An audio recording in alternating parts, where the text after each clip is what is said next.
সুন্দরবনে হাঁটতে গিয়ে পুকুর খুঁজতে খুঁজতে হঠাৎ করে আমরা চলে যাই কক্সবাজারে। তো hello guys, welcome back to my other blog. This is Abhishek and this is my YouTube channel. তো গাইস, এটা যেহেতু সুন্দরবন ট্রাভেলের তৃতীয় পার্ট, সেহেতু তোমরা আগের 2 পার্ট দেখে না থাকলে তাহলে তোমরা আমার ইউটিউব চ্যানেলে গিয়ে দেখে আসো, এবং ইউটিউব লিঙ্ক কমেন্ট বক্সে দেওয়া থাকবে। আর আরেকটি কথা না বলে নয়, তোমরা একটু দয়া করে আমার ইউটিউবে গিয়ে সাবস্ক্রাইব করে এসো। আর তোমরা যদি সাবস্ক্রাইব করো তাহলে তোমাদের কারণে আমরা ভিডিও বানানোর অনুপ্রেরণা পাই। তো গাইস, চলো পেঁচাল না বেড়ে ভিডিওটি শুরু করা যাক।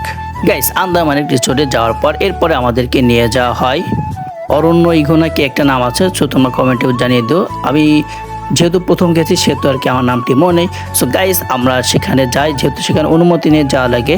আর আমাদের অনুমতিটা ছিল পরের দিন সকালে, সেহেতু আর কি আমাদের যাওয়া হয় না। এবং আমরা রাত্রে চলে আসি জাহাজে এসে আমরা রাতে ডিনার সেরে আমরা ঘুমিয়ে পড়ি, এবং আমাদেরকে পরের দিন সকাল 6টার সময় জাহাজের স্টাফরা এসে বলে আমাদেরকে নাকি সকাল 6টার সময় নিয়ে যাবে জামতলা বিচে।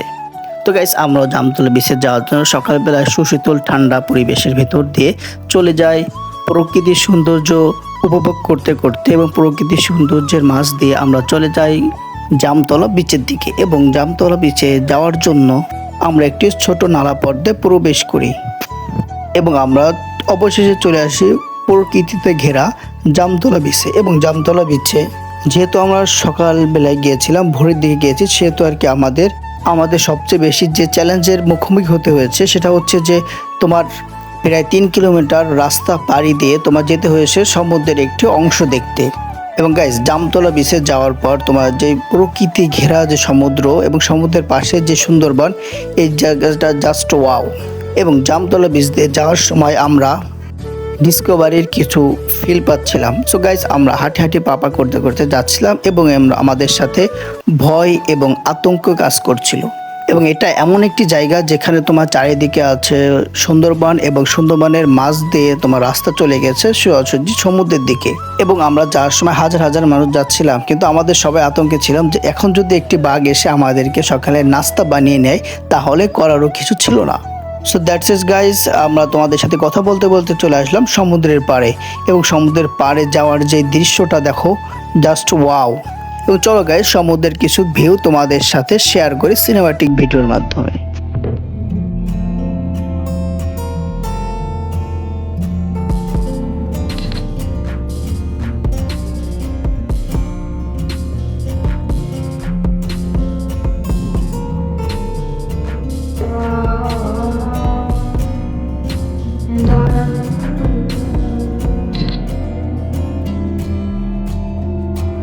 আমাদের এই লোকেশনে আসার পর আমরা আমাদের 3 কিলোমিটার হাঁটার যে পরিশ্রমটি আমরা মনে করি সার্থক হয়েছে, কারণ আমরা একই সাথে সমুদ্র এবং সুন্দরবনের ফিলটা পেয়েছি। এবং গাইস, আজ এই পর্যন্তই। নেক্সট কোনো একটি ব্লগে তোমাদের সাথে আবারও দেখা হবে, এবং এর পরবর্তী ব্লগটি হচ্ছে নতুন আরেকটি জায়গা। সেটা কোন জায়গা হতে হবে তোমরা কমেন্টে অবশ্যই জানাও।